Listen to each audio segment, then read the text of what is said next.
Shalom, bien-aimés dans les Seigneurs, mes frères et sœurs en Christ. Nous sommes dans la joie de se retrouver encore sur ces plateaux de votre chaîne préférée, La Voix des chrétiens, qui est dirigée par le président Bijou Panzou. C'est vraiment une grâce, c'est une opportunité pour nous tous de nous retrouver tout autour de la parole de Dieu. Nous parlons du plus profond et plus haut. C'est une émission qui va vous apporter la bonne nouvelle qui est la parole de Dieu et surtout aussi témoigner que Jésus-Christ est vivant. Christ en nous, l'espérance de la gloire et encore de l'espérance. Pour aujourd'hui, nous allons parler de ma visitation du séjour des morts. Dieu m'a accordé une grâce. C'est une grâce, c'est pas quelque chose que j'avais mérité de visiter le séjour des morts. C'est de ce que nous allons parler aujourd'hui. Voilà pourquoi nous allons utiliser comme texte de base l'épître aux Éphésiens, chapitre 4, versets 4 à 10. Avant toutes choses, nous allons nous remettre entre les mains du Seigneur, que le Saint-Esprit nous guide, que l'Esprit de Dieu nous aide à comprendre la révélation exacte de ce que je vais témoigner et de la parole que je vais vous apporter par la grâce de Dieu. Prions le Seigneur. Oui, au nom de Jésus-Christ, Dieu des esprits des prophètes, nous t'invitons sur ces plateaux, que le Saint-Esprit se manifeste dans sa plénitude, que toute personne qui nous suit, toute personne qui est de près ou de loin, Seigneur, soit touchée et saisie par cette parole partout dans le monde. Que ces témoignages puissent porter des fruits dans nos vies. Voilà pourquoi, en vertu du pouvoir, de l'autorité que tu m'as donnée, je vais me lever contre tout esprit de distraction, pensée d'ailleurs, tout esprit qui ne glorifie pas ton nom. Je les bannis, les brise et les jette au bas de la croix du Christ. Au nom de Jésus-Christ, nous te proclamons roi et Seigneur. Que ton serviteur soit un simple instrument, que ma bouche soit ta bouche, Seigneur. Je vais parler de ta part et témoigner ce que tu m'as montré, afin que des multitudes soient sauvées. Dans le nom puissant et glorieux de notre Seigneur Jésus-Christ, nous avons ainsi prié. Amen. Que Dieu vous bénisse. Alors, nous allons parler de ma visitation du séjour des morts. Mais notre émission s'intitule « Plus profond et plus haut ». Mais pour aujourd'hui, je parle de ma visitation du séjour des morts, partie 1. Ce n'est que la première partie. Nous prenons la parole de Dieu à l'épître de Paul aux Éphésiens.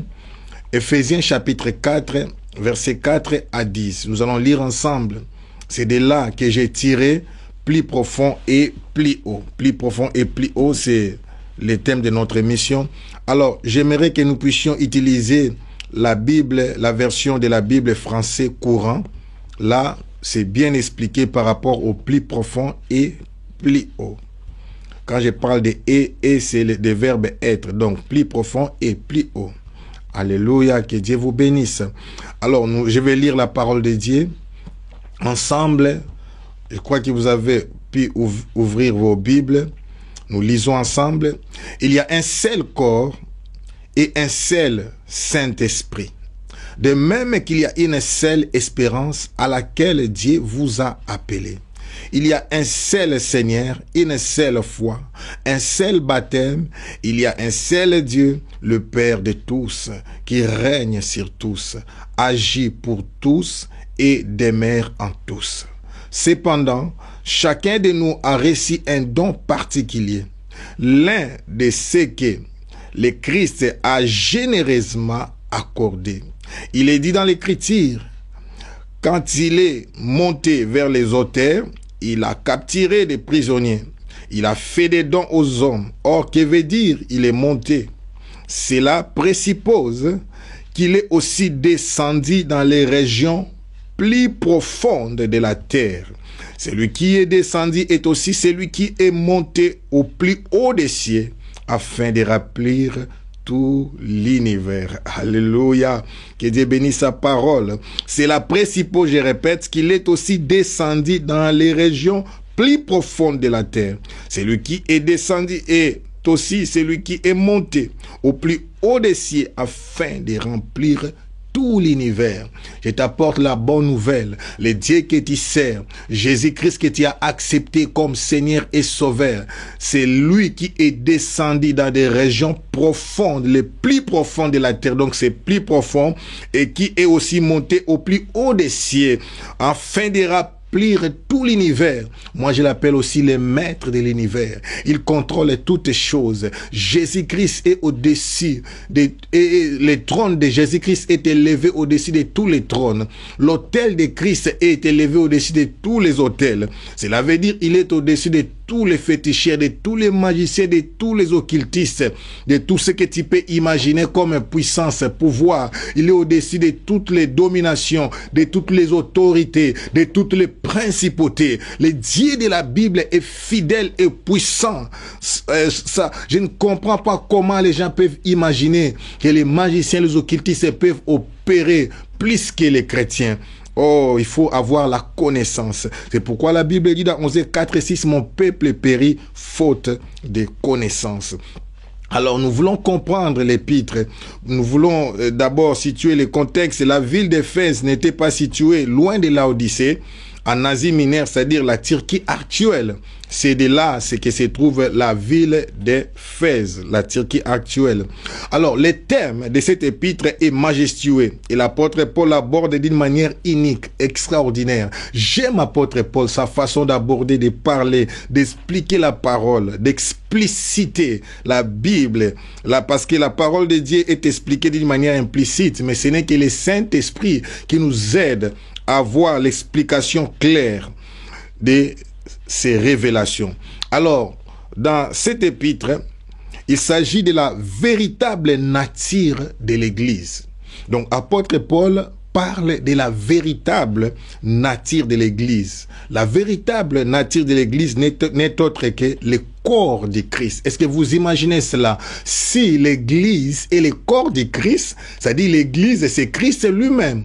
Parce que Christ, c'est la tête. Alors, la véritable nature de l'Église, c'est que Christ, l'Église est le corps de Christ. Imaginez-vous maintenant le corps de Christ vivant sur la terre.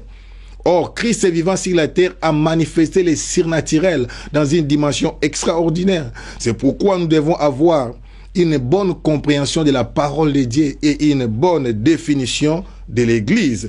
Donc, dans cet épître, Paul présente l'Église comme le corps de Christ. C'est ça la véritable nature de l'Église. Alors, nous allons un peu parler de l'épître en général pour comprendre, descendre maintenant dans le 4e chapitre. Dans le 3e chapitre, qui est du 1er au 21e verset, Paul parle de la révélation du mystère de l'Église. Là, il nous explique les mystères cachés de l'Église. Alors, nous sommes donc, mais au début, au 1er chapitre, il commence par introduire que nous sommes rachetés par les Fils et scellés par l'Esprit. Alors, il parle encore de notre position devant Dieu, qui autrefois nous étions des païens. Donc, il parle de l'Église qui est constituée des païens, qui sont des non-juifs et des juifs. Amen. Autrefois nous étions morts, maintenant nous sommes vivants. Notre position devant Dieu, il parle aussi de notre position devant l'Église. Maintenant, nous entrons dans les vifs de notre sujet.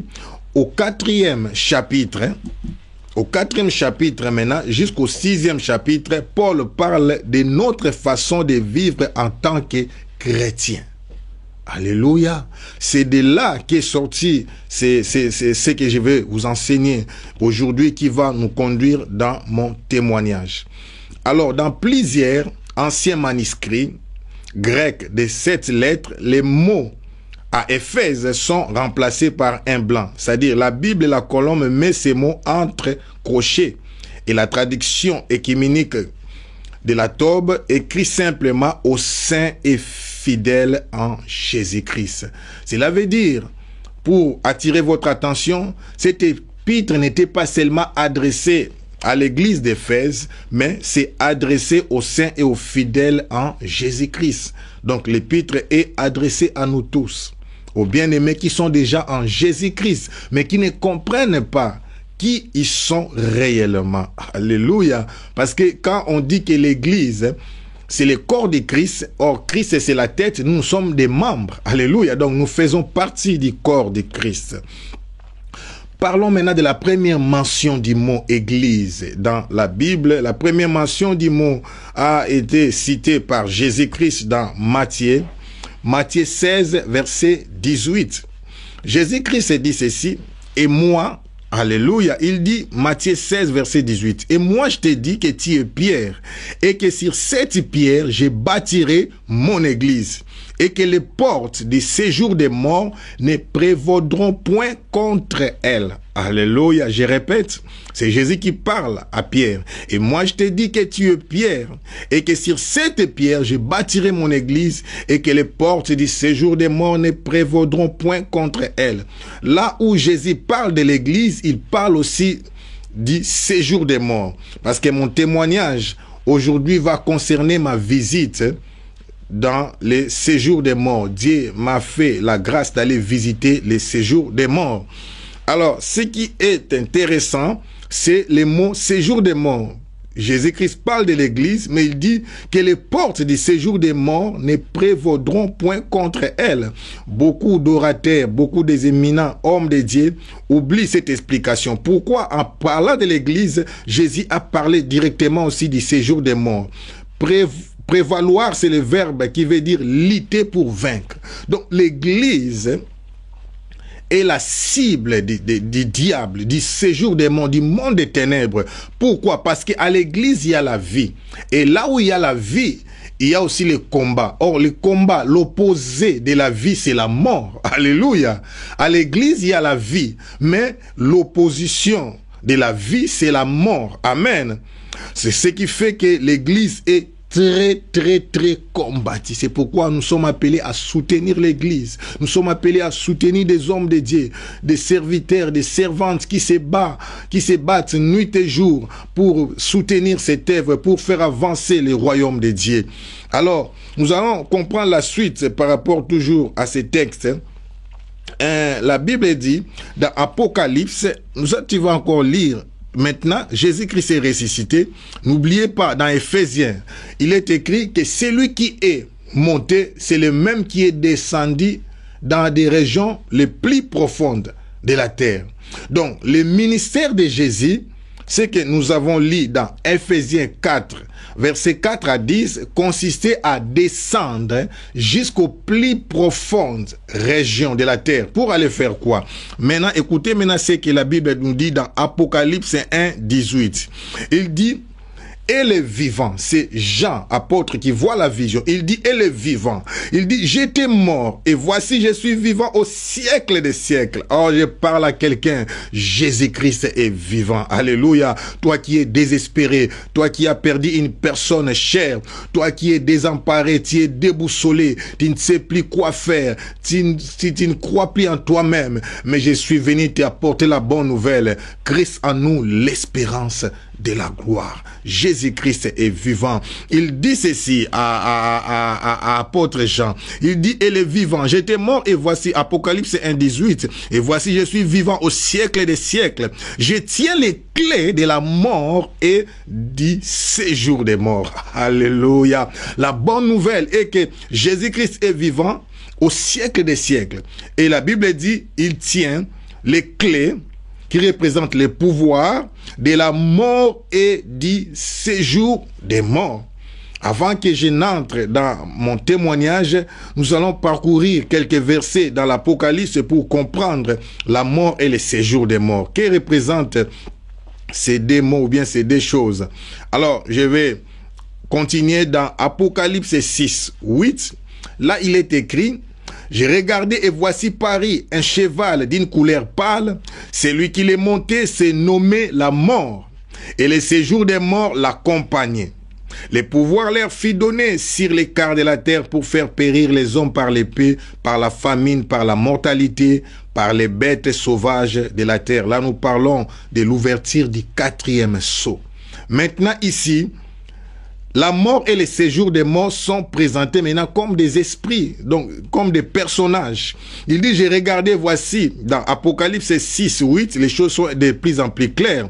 J'ai regardé, voici paru un cheval d'un couleur pâle. C'est lui qui l'est monté, c'est nommé la mort. Les séjours des morts l'accompagnaient, les pouvoirs leur fit donner sur les quarts de la terre pour faire périr les hommes par l'épée, par la famine, par la mortalité et par les bêtes sauvages de la terre. Alors, c'est pas encore bien clair, mais si nous allons au Apocalypse maintenant, chapitre 20, au 13e verset, il est écrit ceci. La mer rendit les morts qui étaient en elle. La mort et les séjours des morts rendirent les morts qui étaient en eux. Chacun fit juger selon ses œuvres. Alléluia. Là, je répète, je récapitule. Apocalypse chapitre 20 verset 13. La mort rendit les morts la mer, rendit les morts qui étaient en elle. Ça, c'est la mer. 1. La mort et les séjours des morts rendirent les morts qui étaient en eux. Et chacun fit juger selon ses œuvres. Alors, si nous allons plus loin, juste dans l'autre verset qui suit, donc Apocalypse 20 toujours au 14e verset, là on a lu le verset 13, là il est écrit, et la mort et les séjours des morts firent jeter dans les temps des faits, c'est la seconde mort, les temps des faits. Alors je veux parler de ma visitation du séjour des morts. Alléluia. Mais qu'est-ce que le séjour des morts? Qu'est-ce que la mort? Alléluia. Et nous allons essayer maintenant d'atterrir pour mieux comprendre. Il y a des passages dans la Bible qui va nous aider maintenant, qui vont nous aider ces deux passages à mieux comprendre ce que je vais vous expliquer dans la suite. Apocalypse 13, verset 1, il est dit ceci. Puis j'ai vu monter de la mer une bête qui avait 10 cornes et 7 têtes. Et sur ces cornes 10 diadèmes et sur ces têtes des noms des blasphèmes. Ça, on nous parle de l'antéchrist ou le pouvoir politique de gouverner le monde, monter de la mer. La mer signifie les peuples. Alléluia. Donc, dans l'Apocalypse 12, nous voyons les dragons. Mais dans l'Apocalypse 13, nous voyons des personnages. Il y a la bête qui monte de la mer. Premier personnage qui représente les pouvoirs politiques. Les pouvoirs politiques, c'est ce que nous appelons ici les séjours des morts. C'est pourquoi on nous donne des cartes de séjour. C'est pourquoi Jésus-Christ avait dit, même les portes des séjours des morts, parce que tu ne peux pas entrer dans un territoire sans au préalable obtenir l'autorisation des autorités de cette nation, royaume ou pays. Alléluia. Donc, il représente les pouvoirs politiques. Deuxième, comment dirais-je, je peux parler du troisième personnage. Premièrement, à l'Apocalypse 10, on nous parle des dragons. Et Apocalypse 13, verset 1, on nous parle de la bête qui monte de la mer. Et troisième personnage, Apocalypse 13, verset 11. Puis j'ai vu monter de la terre une autre bête. Elle avait 2 cornes semblables à celles d'un agneau. Et elle parlait comme un dragon. Alléluia. Oh mon Dieu. La terre représente la matière première. L'homme est poussière et retournera poussière. C'est le pouvoir religieux. La vie se transforme par la mort. Faux enseignements, fausses doctrines. Alléluia. Alors, la deuxième bête qui monte de la terre, je vous ai dit, la terre représente, la matière première représente la religion. C'est le pouvoir religieux.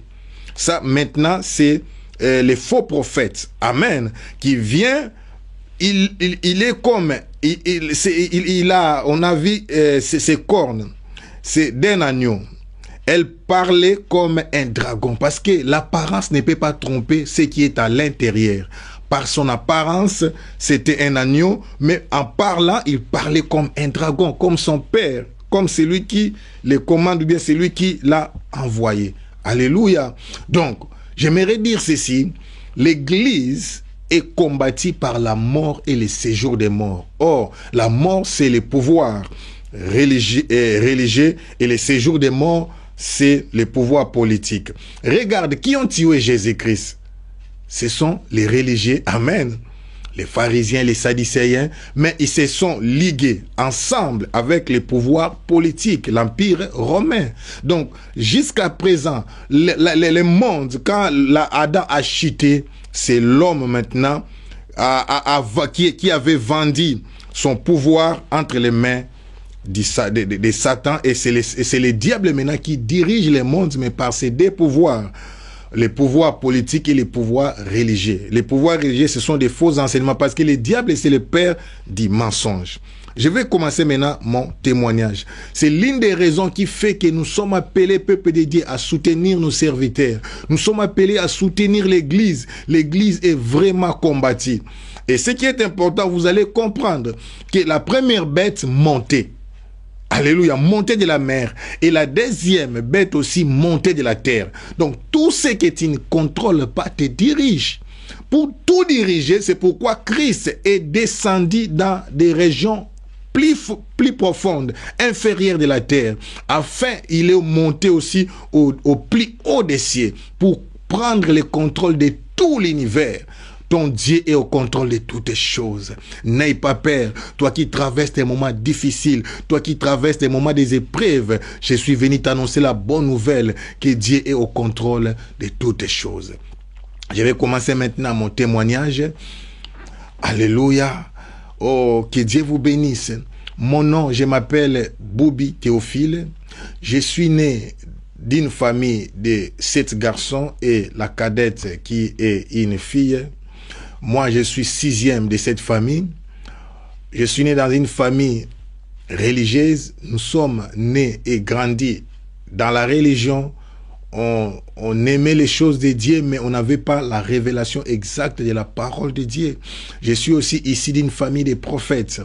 Donc, par notre généalogie, mes grands arrière-parents ont travaillé ensemble. Ils étaient parmi des disciples du prophète Simon Kimbangu, qui est vraiment un véritable prophète que Dieu utilisait à l'époque. Et en descendant de cette famille, mon père aussi fit un pasteur, et je suis donc l'enfant d'un pasteur. Nous avons commencé à servir dès notre jeunesse, et de là, j'avais quand même une soif intense de la connaissance de Dieu. Mais dans notre famille, on a traversé des moments difficiles, des maladies, des difficultés, la disette, la pauvreté, des blocages, des menaces, des attaques.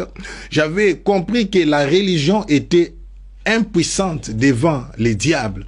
Je n'arrivais pas à comprendre les systèmes, comment on était en train de vivre des difficultés, mais on ne pouvait pas, on était comme incapable de surmonter toutes ces épreuves. C'est à partir de là, dès l'âge de 14 ans, j'ai maintenant 43 ans. Dès l'âge de 14 ans, j'ai commencé à chercher Dieu à la folie. J'ai demandé à Dieu de se manifester dans ma vie. J'ai prié tellement. Je disais, Dieu, je veux voir ta gloire. Soit tu existes ou tu n'existes pas. Parce que ce sont les difficultés qui m'ont aidé à chercher Dieu. Je parle à quelqu'un. Tes difficultés ne vont pas te conduire à la mort. Oh mon Dieu, tes difficultés ne vont pas te détruire. Les épreuves que tu es en train de vivre là vont t'aider à chercher encore la face de Dieu, à entrer encore dans la profondeur. Donc, si vous comprenez le début de mon témoignage, ce sont les difficultés qui m'ont poussé à commencer maintenant à chercher Dieu dans la profondeur. Et c'est en cherchant Dieu maintenant qu'en 1990, et je peux dire 90, que maintenant j'ai commencé à avoir des visitations. Dieu m'a visité à plusieurs reprises, mais aujourd'hui, je vais parler de ma visitation du séjour des morts. La première visitation, Dieu m'a visité pour aller voir le 3e ciel. Je ne parlerai pas de ça dans cette émission, mais aujourd'hui, je vais introduire par rapport à mon message par la visitation du séjour des morts. Pourquoi? Dans Éphésiens, il est dit, c'est lui qui est monté au-dessus de tous les cieux, au plus haut des cieux, c'est le même qui est descendu dans les régions inférieures. Donc, c'est la profondeur qui appelle la hauteur. Il faut commencer par la profondeur. Nous allons creuser dans la profondeur, dans la parole de Dieu. Alors, c'est comme d'habitude, je vais d'abord, tout en passant, pour dire à chacun de nous, je ne suis pas spécial. Il y a des gens qui témoignent. Quand ils témoignent, ils font croire aux gens que non, je suis un être spécial. Dieu m'a fait comprendre que chacun de nous est accompagné par des anges, un ange messager et un ange guerrier. Donc l'ange messager est là pour te donner des révélations et l'ange guerrier est là pour te protéger, pour combattre avec toi. Chacun de nous, j'ai dit, en parlant même pas de ceux qui ont les ministères. Ceux qui ont les ministères sont conduits par toute une armée, par des légions des anges. Alléluia. Alors moi, j'avais eu la faveur. Comme je suis là, en vous parlant, je suis toujours ensemble avec ces deux anges. Donc, tout être humain, toute personne qui a accepté Christ comme Seigneur et Sauveur est accompagnée des deux anges qui t'accompagneront. C'est pourquoi David dira, oui, le bonheur et la grâce m'accompagneront tous les jours de ma vie. Alléluia. Il va encore dire, l'Éternel est ton ombre à ta droite. Qui peut se séparer de son ombre? Alléluia. Donc, Dieu est toujours avec toi. Alors, l'ange là maintenant est venu, c'était l'ange messager qui me montrait des choses. Ils sont toujours ensemble. Alors, la nuit, pendant que j'ai dormi, l'ange messager est venu. Il m'a réveillé, il m'a dit, viens, on va encore aller visiter les séjours des morts. Alors, quand il me touche, je sens l'esprit sortir de mon corps. Il me tient et nous commençons maintenant à descendre. À une vitesse extraordinaire, une vitesse imaginable. Nous étions en train de descendre dans des régions profondes, les plus profondes de la terre. En descendant, nous sommes retrouvés devant une grotte, exactement comme à l'époque de Jésus-Christ. C'était une grotte, mais devant cette grotte, il y avait une porte. Vous voyez comme des cimetières de l'époque, on creusait sur des pierres, sur des grottes, mais à l'intérieur, maintenant, on posait des corps. C'était une porte, comme ça, c'était pas des tombes, comme on voit de nos jours, mais c'était une porte, mais dans des régions inférieures de la terre. Alors, ce qui m'avait étonné, nous sommes retrouvés devant cette grotte, j'ai vu des démons avec des formes bizarres. L'ange là était à mes côtés. Il me dit, nous allons entrer pour aller voir. Nous allons entrer à l'intérieur pour aller voir les séjours des morts. Qu'est-ce qui arrive aux gens après la mort? Où vont les morts qui ne meurent pas dans les Seigneurs? Qu'est-ce qui se passe? Comment est organisé les séjours des morts? C'était exactement ce qu'il voulait m'enseigner ou m'apprendre. Mais au préalable, il fallait maintenant passer par la porte du séjour des morts pour aller voir les séjours des morts. C'est pourquoi je vais récapituler pour vous dire ce qu'on a dit dans Apocalypse 1, dans Matthieu 16, 18, quand Jésus dit, et moi je te dis que tu es pierre et que sur cette pierre, je bâtirai mon église et que les portes du séjour des morts ne prévaudront point contre elle. Donc j'ai vu. Devant maintenant cette porte, il y avait ces démons avec des formes bizarres. C'était des démons géants. Ils étaient mi-homme, mi-animal. Donc, à moitié homme, à moitié animal. Donc, ils étaient là, ils étaient des démons puissants. Ils avaient des formes des chevaux, mais avec des têtes des hommes. Ils avaient des longues des longues quais, alléluia, avec des longs cheveux comme des femmes. Et leurs dents, ils avaient des dents aiguisées. Je sentais que le sang coulait de leur bouche. Et l'ange me disait, ce sont des démons qui réclament du sang. Ils boivent beaucoup de sang. C'est pourquoi vous voyez, il y a beaucoup de sacrifices. Les diables demandent beaucoup de sacrifices. Donc là, quand on parle de la mort, on voit directement du sang. Alléluia. Ils étaient, j'ai dit, comme des chevaux, des visages d'hommes, mais des longs cheveux, comme des femmes, avec des longues queues. Amen. Donc exactement des êtres bizarres que vous voyez illustrés dans les livres d'Apocalypse. Ils étaient là. Alors, Dieu m'a dit, l'ange qui était à côté de moi, Dieu me parlait au travers de lui. Il m'a dit, ce sont des gardiens des portes des séjours des morts. Alors, mais c'est pas de ça que je veux pas beaucoup faire attention sur ces démons, sur ces esprits méchants, mauvais, qui sont là pour garder cette porte. Mais je vais vous parler de quelque chose que j'avais vu qui va vous aider à comprendre la réalité de la vie sur cette terre. À côté maintenant de la porte, il y avait quelqu'un qui était assis sur une table, juste à côté. Donc, comme avant d'entrer dans la porte, à côté, il y avait une table, mais sur cette table, il y avait un livre. Et à côté du livre, il y avait comme une petite boîte avec un stylo à plume, comme on dit, des stylos à plume, mais je me posais maintenant la question, comment nous sommes dans la nouvelle génération, on voit plus ces choses-là, mais Dieu m'a dit, Dieu m'a parlé au travers de cet ange, je vais t'expliquer qu'est-ce qui se passe réellement dans les séjours des morts. Alors, en voyant cela, je me suis mis à poser des questions. Vous voyez, Dieu sonde nos cœurs et nos reins. Je vais vous révéler quelque chose. Tout ce que je vous dis ici, je ne demandais même pas des questions à l'ange. J'ai pensé seulement, j'ai m'imaginer.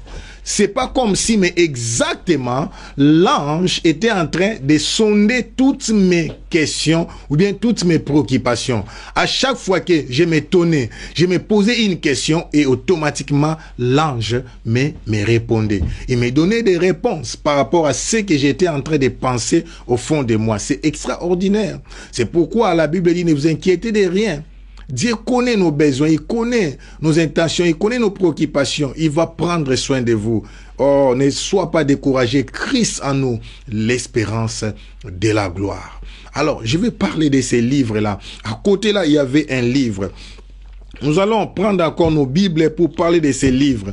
L'ange m'a parlé, m'a expliqué que représente exactement ces livres. Apocalypse, chapitre 20, verset 12. Il est écrit ceci, Apocalypse 20, nous allons lire ensemble, verset 12. Et j'ai vu les morts, les grands et les petits, debout devant les trônes. Alléluia. Des livres furent ouverts. Et un autre livre fut ouvert, qui est le livre de vie. Oh mon Dieu. Les morts maintenant furent jugés d'après ce qui était écrit dans les livres selon ses œuvres. Alléluia. Je vais répéter ces passages qui va nous donner l'explication de ces livres. Apocalypse 20, verset 12. Et j'ai vu les morts, les grands et les petits, debout devant les trônes. Alléluia. Des livres furent ouverts et un autre livre fut ouvert, qui est le livre de vie. Les morts maintenant furent, j'ai dit maintenant, ça j'ajoute, les morts furent jugés d'après ce qui était écrit dans les livres selon ses œuvres. Écoutez, il y a des résurrections. La première résurrection se fera lors de l'enlèvement de l'église au son de la trompette. Amen. Là, c'est ceux qui sont déjà morts en Christ et ceux qui seront vivants, qui seront enlevés ensemble. La deuxième résurrection va se passer après la grande tribulation. Là, Jésus-Christ reviendra. Amen. Sur la terre. Et nous allons régner ensemble avec lui durant 1000 ans.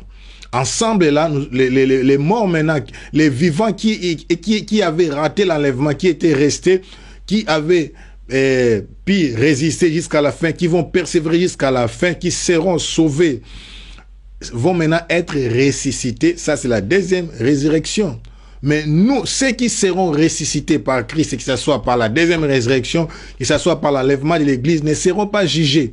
Et ils seront directement intronisés. Parce que la Bible dit, errez les morts en Christ, errez ceux qui ont lavé leurs robes par le sang de l'agneau. Si c'était seulement par nos bonnes œuvres, personne ne peut être sauvé. C'est pourquoi vous allez comprendre. Dans ces livres-là, maintenant que j'avais vu sur la table, dans les séjours des morts, c'est là où sont écrits nos fautes.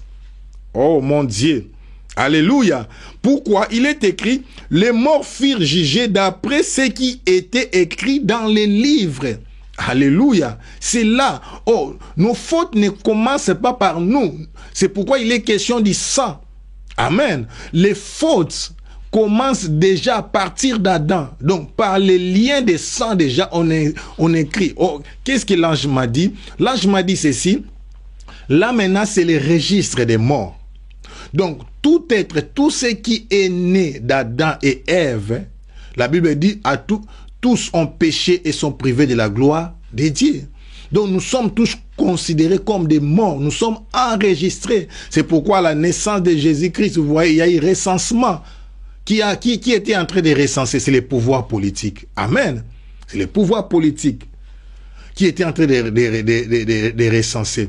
Peuple de Dieu, je vais ouvrir une parenthèse pour dire aux serviteurs qui disent que, oh non, les pasteurs ne s'occupent pas de la politique. Écoutez, si nous ne prions pas pour nos autorités, le diable va s'accaparer, c'est les diables qui va les diriger et on ne verra pas de bonnes choses. Donc, on ne peut pas séparer la politique et la religion ou la spiritualité. Donc, pour tout contrôler, donc, et retenez bien, tout ce que tu ne contrôles pas te contrôle. Alléluia. Il faut que des hommes de Dieu se lèvent dans des prières, dans des jeûnes, dans des retraites pour des délivrances des nations.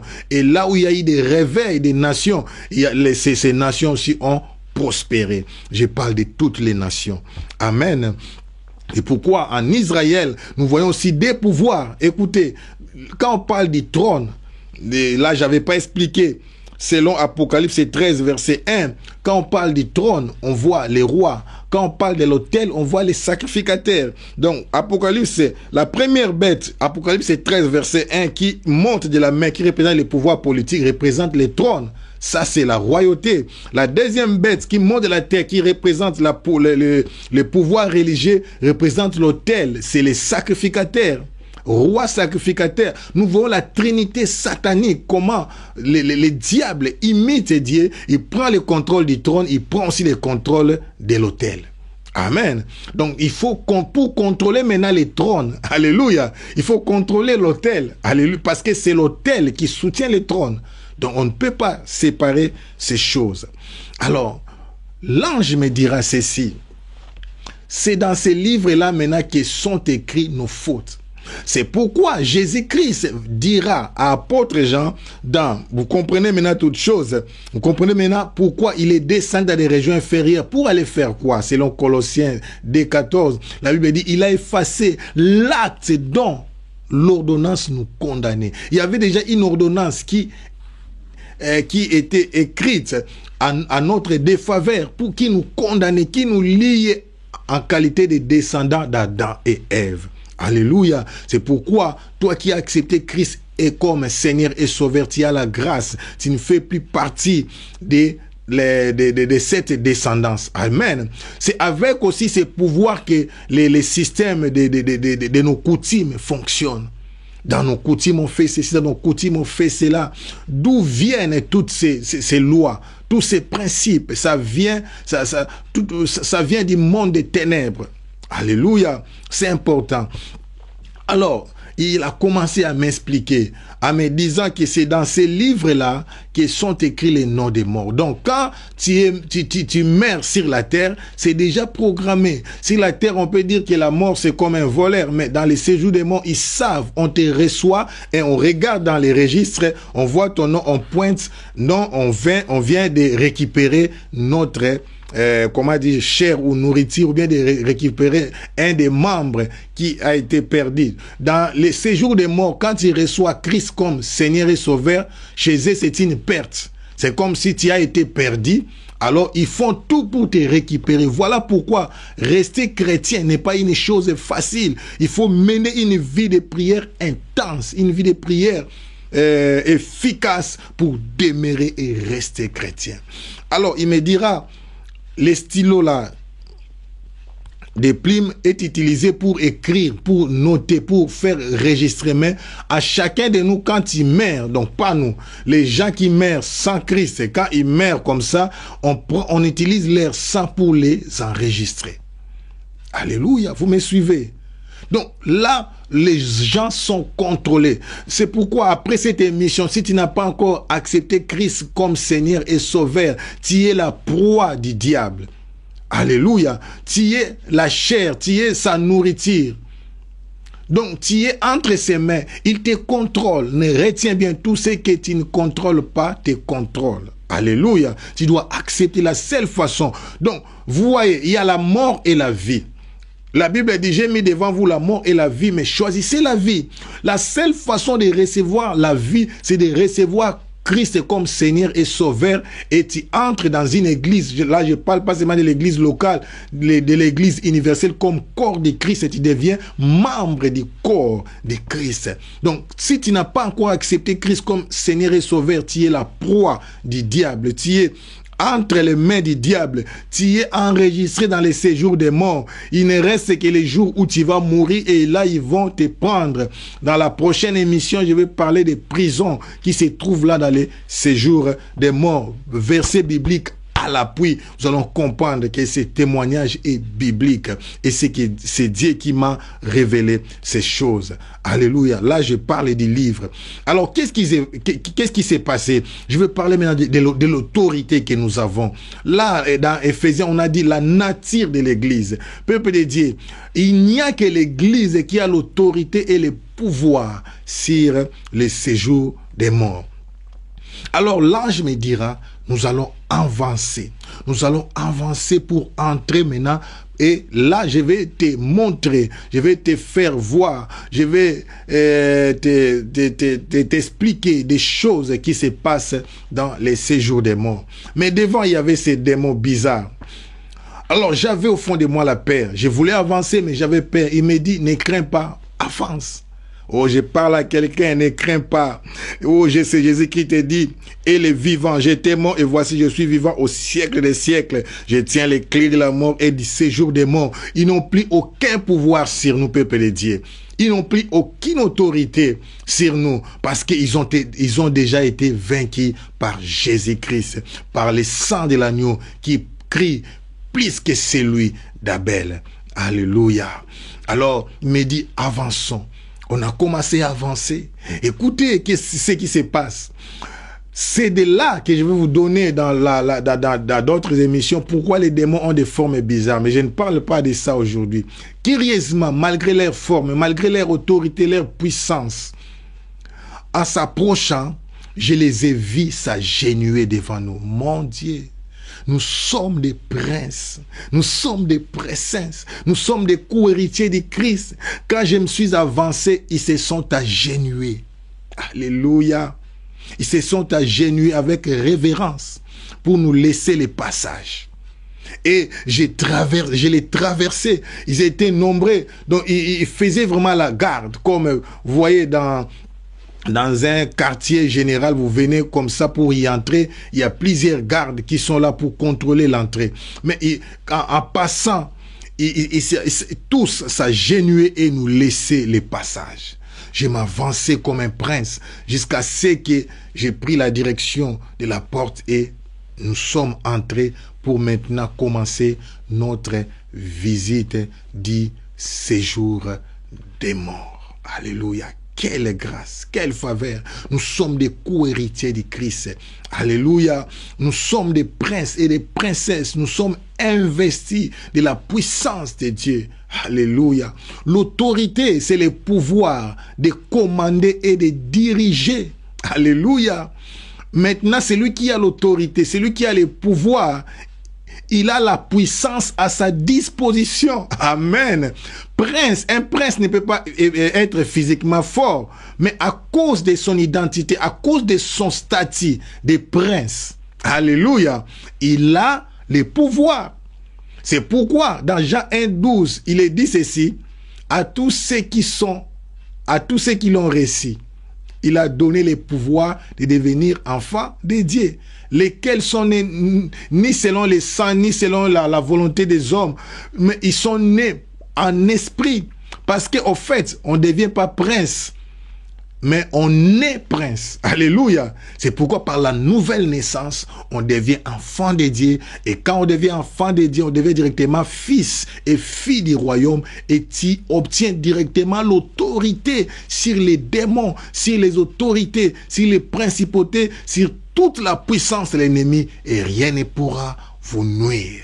Et c'est que je suis venu révolutionner la foi d'une personne. Tu n'es pas n'importe qui. Dans notre prochaine émission, nous allons maintenant entrer dans le monde des séjours des morts, je vais vous expliquer qu'est-ce qui s'est passé réellement, qu'est-ce que j'avais vu là-bas. Mais pour aujourd'hui, je suis venu lancer l'appel à celui qui n'a pas encore reçu Christ comme Seigneur et Sauveur. Écoutez-moi, si tu n'as pas encore reçu Christ comme Seigneur et Sauveur, ton nom est inscrit dans les livres des morts. On a vu ça dans Apocalypse 12. Ton nom se trouve dans les livres des morts. Tu peux aller vérifier et tu seras jugé par rapport à tes œuvres. Tes œuvres ne peuvent être effacées par le sang de l'agneau que si tu reçois Christ comme Seigneur et Sauveur. C'est pourquoi il est écrit, il a effacé l'acte dont les ordonnances nous condamnaient. Sois disposé à recevoir Christ comme Seigneur et Sauveur. Écoutez, suis cette prière. Après, nous allons faire des prières d'autorité. Dis, Seigneur Jésus-Christ, me voici. J'ai écouté ta parole. J'ai compris que je suis un pécheur. C'est pourquoi je viens te demander de pardonner mes péchés. Car je suis un pécheur. À partir d'aujourd'hui, je prends la décision de commencer à mener une nouvelle vie. Et je t'accepte comme mon sauveur à cause des lèvres de la croix, à cause du sang qui a coulé pour que moi je sois sauvé. Et je t'accepte aussi comme mon Seigneur parce que tu es monté au-dessus de tout et tu es assis sur le trône. Merci Jésus. J'abandonne ma vie entre tes mains. Prends la direction de ma vie. Ne sois pas seulement mon sauveur, car tu m'as sauvé. Sois aussi le Seigneur, le maître de ma vie. Merci Seigneur Jésus-Christ, car tu m'as accepté. Je suis devenu fils et fille du royaume. Fils et fille d'Abraham. Au nom de Jésus-Christ. Amen. Nous allons faire des prières d'autorité. Nous allons soutenir les hommes de Dieu. Nous allons soutenir les femmes, les servantes de Dieu. Nous allons prier pour nos églises. Tu vas te lever là où tu es. Tu vas chasser tout esprit qui est en train de garer les serviteurs, tout esprit d'apostasie qui est en train de garer les églises. Nous allons chasser ces esprits. Nous allons prier pour soutenir tous ceux qui tombent. Nous allons soutenir tous les serviteurs qui vivent des moments difficiles, que la grâce de Dieu les accompagne. Et après, si vous avez l'onction, vous avez senti l'intensité de continuer la prière, vous pouvez continuer après cette émission. N'arrêtez pas de prier. Prions ensemble. Au nom de Jésus-Christ, en vertu du pouvoir et l'autorité que tu m'as donnée, je viens prier, je viens plaider, Seigneur.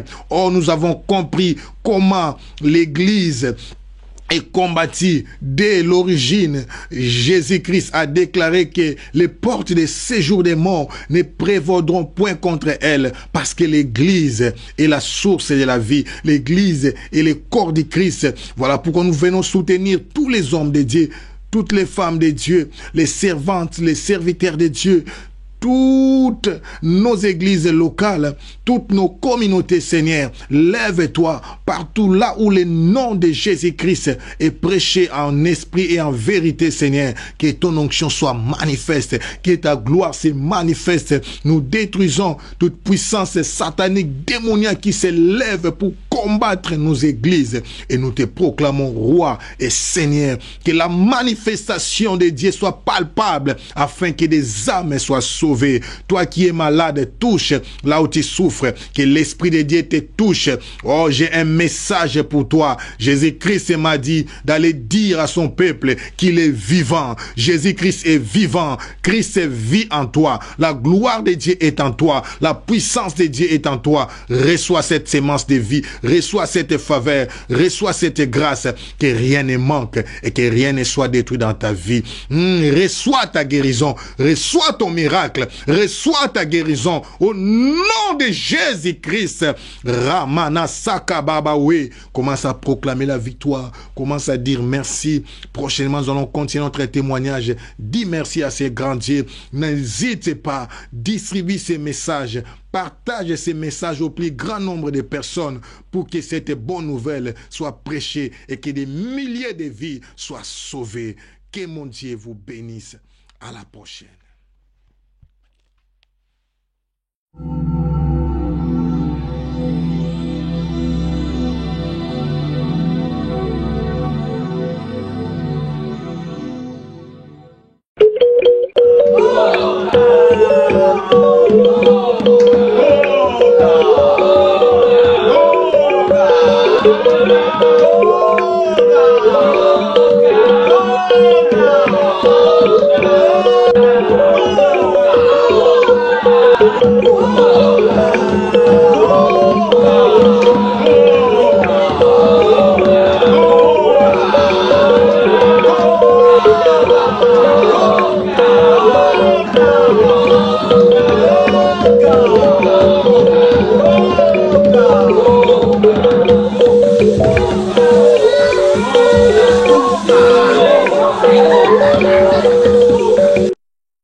Nalamukina butu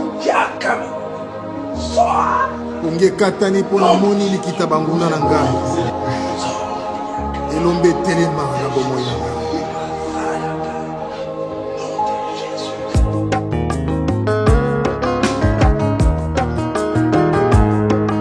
Alléluia, alléluia, we alléluia na Yesu we. Alléluia, alléluia, alléluia na Yesu. Nakati ya losambo talisi ngai banguna nanga basali likita ya ya. Alléluia, alléluia, alléluia na Yesu. Natali bilongi na yoki pasi ezaba oyo nasalisa mingi desie. Alléluia, alléluia, alléluia na Yesu. Alléluia, alléluia, we alléluia na Yesu we. Alléluia, alléluia, alléluia na Yesu. Likolo na nyonso na moni yo na kembo okoseka banguna na ngai Jésus. Alléluia, alléluia, alléluia na Yesu. Likolo na nyonso liboso netumbelo mwana na pate osikwa pona ngai yaya. Alléluia, alléluia, alléluia na Yesu. Alléluia, alléluia, alléluia na Yesu.